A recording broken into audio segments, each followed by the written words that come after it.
Bonjour à tous, Jean-Luc Stierno ici, paré pour une petite série de vidéos et je suis aujourd'hui en compagnie de Fabrice Charles. Bonjour Fabrice. Bonjour Jean-Luc. Donc Fabrice et moi sommes consultants en entreprise et travaillons également avec des particuliers. Et suite à pas mal de discussions, mais on s'est dit qu'on voulait permettre aux gens, vis-à-vis de nos techniques respectives, permettre aux gens d'apprendre, de mieux se comprendre et de mieux comprendre leurs réactions notamment face au confinement. Et leur apporter aussi des pistes de solutions. Donc ici, on part sur une série de vidéos. Et pour les démarrer au mieux, je pense que le plus pertinent, ce serait déjà de se présenter.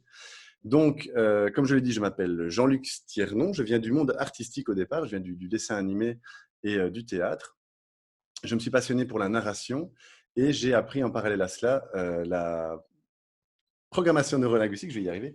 J'ai appris la programmation neurolinguistique pendant de nombreuses années. Je l'ai mise en pratique en entreprise.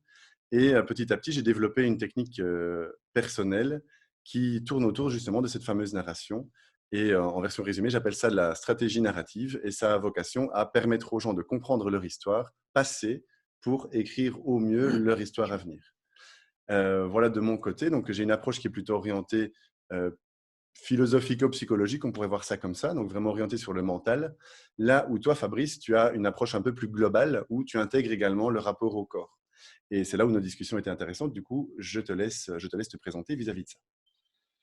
Voilà, moi je suis Fabrice Charles. J'ai donc, comme tu l'as dit, fondé la cohérence somatopsychique, qui en fait est née d'une question que je me posais quand j'étais jeune kinésithérapeute libéral, où je me demandais pourquoi certains patients guérissaient et d'autres pas avec le même traitement à pathologie égale.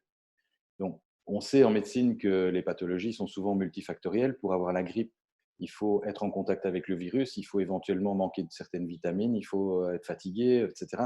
Il y a un contexte autour de ça. Et ce contexte-là, je n'avais pas l'impression d'en tenir suffisamment compte dans les traitements que je pouvais proposer.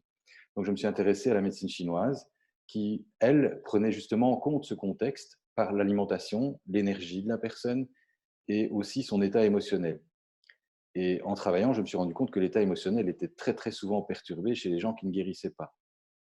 Mais dans quel sens? Est-ce que l'action était psychosomatique, ça veut dire que parce que leur mental n'allait pas, leur corps allait mal? Ou est-ce que parce que leur corps n'allait mal, leur mental n'allait pas bien? Et donc, quand on sait tous que quand on a mal aux dents, on est de mauvaise humeur. Oui, On ne peut pas avoir une psychologie tout à fait correcte quand on a faim.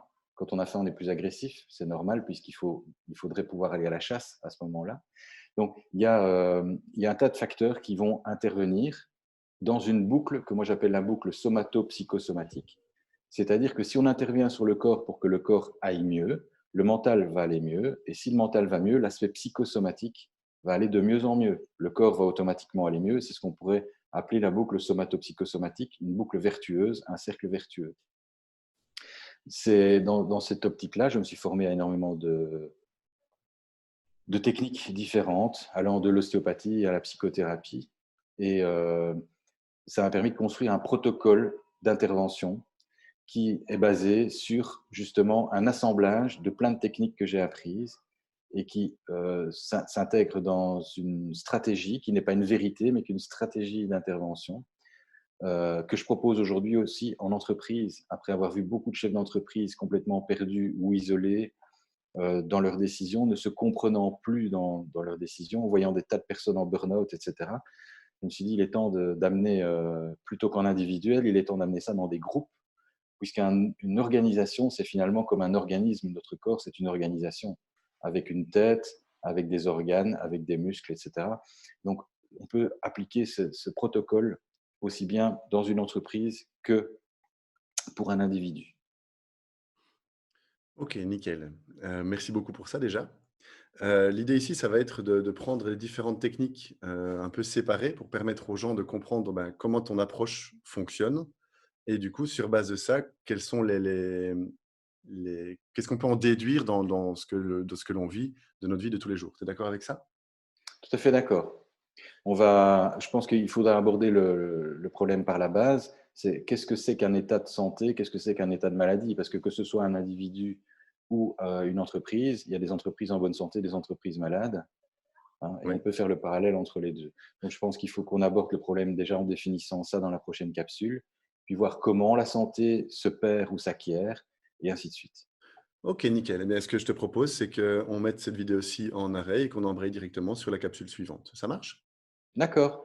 Parfait. Alors à tout de suite et merci d'avoir regardé jusqu'au bout. On se retrouve dans la prochaine vidéo. Merci à tous.